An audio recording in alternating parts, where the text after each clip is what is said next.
everyone, welcome to another motovlog on my channel. Today's motovlog is going to be kind of like a walk around and then a ride on, talk about some of the mods I've already done on the bike. The first mod I did was, like most people do, double take adventure mirrors, not the round ones but the Venture, the bigger one. Stock ones are okay, but they vibrate a lot. If you plan on taking the bike off-road, they're going to break really easy. Supposedly these have a warranty that if you break them, they will replace the mirror part anyway. So there's that. Also, I've got a Ramble Mount set up on here for my phone with a molded holder. It's not a quad lock. It's I forget the name but of what it's called, but I'll put it down in the description if anybody's interested in it. They make exact fit phone cases for your phone. I have a Galaxy S8 with the case on, and then it just plops on there. No big deal. And then the short arm right here to connect the two. And then this is a mid-height V-Stream. It's barely tinted. 3D cycle parts. They have a lot of the KLR stuff. I got this windshield from them. Also have the short one, which is darker tinted. Kind of testing that windshield to see which I like best. This one I probably end up running more in the winter when it's colder, and the shorter, more tinted one in the summer. But I'm still trying to figure out which one I like best. And I do have the bracket. You're probably not going to see on camera, but it is in a high position. Factory top case. It's a Traveler model. It comes with tech spec tank pads. These are actually for the Gen 2. They do fit mostly, but down here you can kind of see where it doesn't really follow the radius of it. I didn't bother cutting it because I figured you'd see it and I just make it look like crap, so I just lined it up here and here and left it be. If nothing else, it'll give me a little paint protection, standing up off-road and stuff. And let's see, oh, that's the other mod I've done so far. This is a Kawasaki Low Seat. It is dipped out this way. I am 5 foot 10 inches tall with a 32-inch inseam, and with the stock standard height seat, I was a little more than the balls of my feet, but my heels wouldn't touch even if I stretched. But with this seat, as I'll show you when I get on the bike, I can flat foot it actually pretty easily. Let's see, get kickstand up. Might be able to tell. See, I do have a little bit of bend in my leg, and I'm flat footed. So get on the bike and talk about the mods before I sweat to death. It's like almost 90 degrees already today, and it's just now 12:21.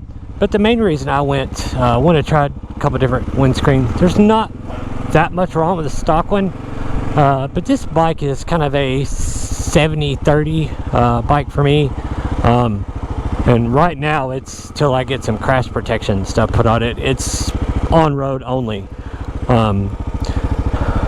Not ever really ridden off-road yet. There are some gravel places that are fairly close to me, but I'm going to have to start out small like most people do and go from there. But you know, I am looking forward to starting riding off-road, but I really don't want to drop my brand new bike off-road without any crash protection on it. I know, you can get these side fairings for like $150 per side, but you buy a set of decent crash bars between $250 and up to like $500-ish, depending on which brand you get, and you don't have to worry about that set of bark busters. You do that and a good skid plate, bike's pretty well protected. I mean, yeah, it may get a little bumps and bruises, but for the most part it'll be protected.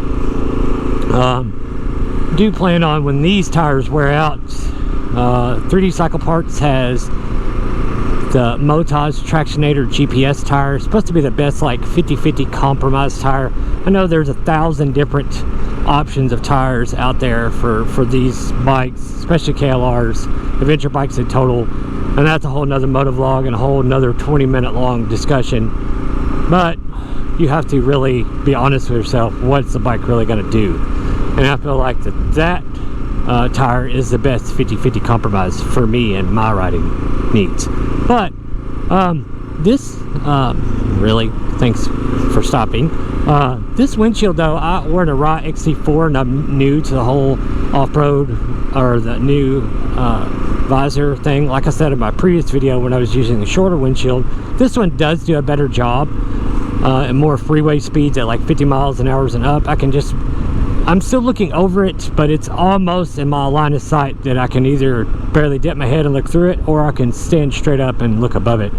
I am going to try it in the lower position and see what it does. I've really only ridden with it maybe 15 miles so far, but it speeds above 55. If I just barely dip my head down and look through the windshield, I don't get all that really weird vibrating whatever it's doing to my peak on my helmet. Yes, I've made sure it's not too loose. The rods are meant to move, and I think that's probably causing most of the issue. But I've asked people on other bikes, and a friend of mine who has an 850 BMW with the same helmet. Of course, it's a different bike, different windshield, but it says his doesn't do it at all. I've asked a couple other people on YouTube who are not new to adventure bike riding, and they have used their Rite XT4 on bikes with no windscreen, and it didn't have the issue I'm having. So maybe it's just a characteristic of it, and I haven't got used to it yet. I don't know, but that's the main reason why I tried a different windshield. Not that there was anything wrong with the stock one, but I did want to try to see if something worked better, something worked worse. At the very worst, KLRs are popular. If you tried a windshield and didn't like it, you could always put it on eBay and get most of your money back, or just keep it. There may be another KLR rider who wants to try it, and I might save them the time from buying a windshield, and they could try it, and if they like it, they can just buy it. I don't know. It's just kind of, you know, not a huge deal breaker. I mean, yeah, $150 losing it, throwing it away down the drain. But so far, so good with the windshield. The seat thing is just, you know, I'm a street rider and always have been, so I felt like if I went somewhere off-road where, you know, there was a time where I had to touch, you know, I could at least get balls of my feet down to either side, no matter if the trail was on a slope or not. I've ridden with this seat really in one day, like the second day I got the bike, about 80 miles, pretty much non-stop, and the seat to me doesn't feel any less comfortable than the stock one, the standard height. It does feel a little bit different, you know, because right there where you would normally sit, there's not, it's dipped out, so you know there's going to be some less padding. Maybe the padding, there's less of it, so that padding is stiffer. I don't know exactly, but yeah, you know, these bikes are really comfortable anyway, so unless the seat was super hard, I don't think I would notice it. So, and you know, the double take mirrors, they've been good so far. They do still vibrate at, you know, of course these bikes vibrate. They're not that much clearer than the stock ones. You can see out of them better, but I'm still going to get some little mirror extenders, I think. What in the world's in the road right there? Some mirror extenders, because even when I have them adjusted the way I want them, I can still see like a third of my top of my shoulder in them, and to get that to go away, they're really far out wide, and they just, I don't know. Plus, of course, with different windshield, even though this one does have like a cutout for it here, and the other one I have for it, you really have to play with the arm on the double takes to get them, keep him from not hitting the mirror at full lock. And this car in front of me, I'm so glad they're turning. They drive like slower than driving Miss Daisy.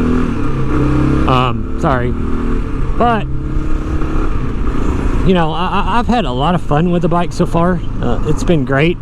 I'm getting to know a different bike than what I'm used to. The hardest part is to switch back and forth is a little odd.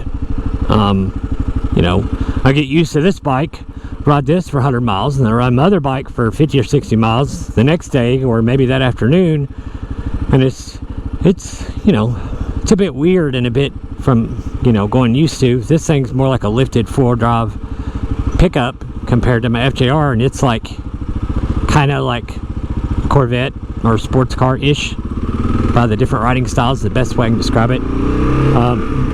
This bike is just, it's a different kind of character. It's a lot of fun. I enjoy it so far, and probably will for a while, because, you know, everything on it is pretty cheap, parts wise. It's easy to work on. It's really comfortable to just do whatever. And the day that I get comfortable riding off road and get drum protection on it, I'm gonna have even more fun getting it dirty. That'll be fun. But on that, guys, if you've not already done so, please like, share, and subscribe.